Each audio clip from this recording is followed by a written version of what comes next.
حضرت انس بن مالک رضی اللہ تعالیٰ عنہ ارشاد فرماتے ہیں کہ ہم نبی پاک علیہ السلام کی بارگاہ عالی مرتبت میں حاضر تھے۔ اچانک نبی پاک علیہ السلام نے مسکرانا شروع کیا، یہاں تک کہ میرے پیارے محبوب صلی اللہ تعالیٰ علیہ وسلم کے مقدس دانت مبارک ظاہر ہو گئے۔ اور صحابہ فرماتے ہیں جب حضور مسکراتے تو دانتوں سے ایسا نور نکلتا تھا کہ مسجد نبوی شریف کی دیواریں بھی روشن ہو جاتی تھی۔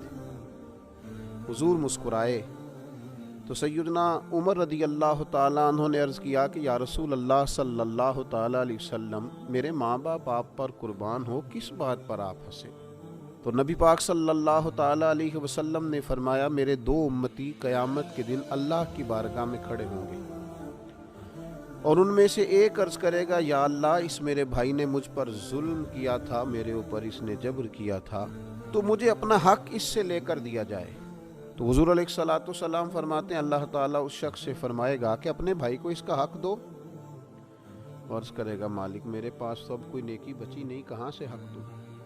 تو اب وہ جو مدعی ہے، جو دعویٰ کر رہا ہے کہ میرا حق اس سے لے کے دیا جائے، وہ عرض کرے گا، مالک پھر میرے گناہ ہی اس پر ڈال دیے جائیں۔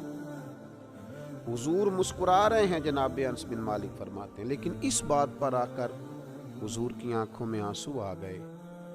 نبی کریم صلی اللہ تعالیٰ علیہ وسلم فرمانے لگے، وہ بڑا ہولناک دن ہوگا قیامت کا۔ لوگ اس دن تلاش کریں گے کہ کوئی ایسا شخص ہمیں ملے، ضرورت محسوس کریں گے کہ جو ہمارا بوجھ اٹھائے۔ اب وہ شخص عرض کرتا ہے، مالک میرے پاس تو کوئی نیکی نہیں ہے، اور یہ کہہ رہا ہے میرے گناہ ہی اس پر ڈال دیے جائیں۔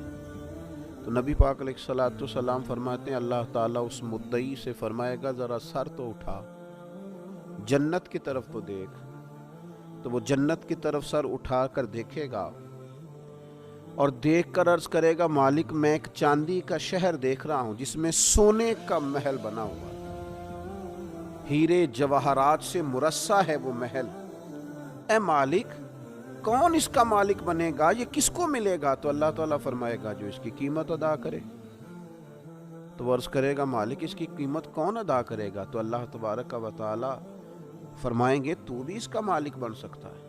تو بڑے تجسس سے، بڑے شوق سے عرض کرے گا، مالک میں کیسے مالک بن سکتا ہوں؟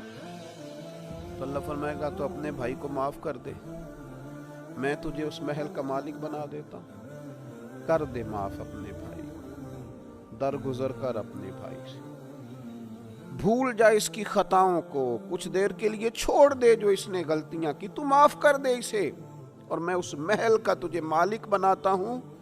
نبی پاک صلی اللہ تعالیٰ علیہ وسلم ارشاد فرماتے ہیں، وہ فوراً عرض کرے گا، مالک میں نے اپنے بھائی کو معاف کیا۔ تو اللہ تبارک و تعالیٰ ارشاد فرمائے گا، اس کا ہاتھ پکڑ اور پھر اسے جنت میں ساتھ لے جا۔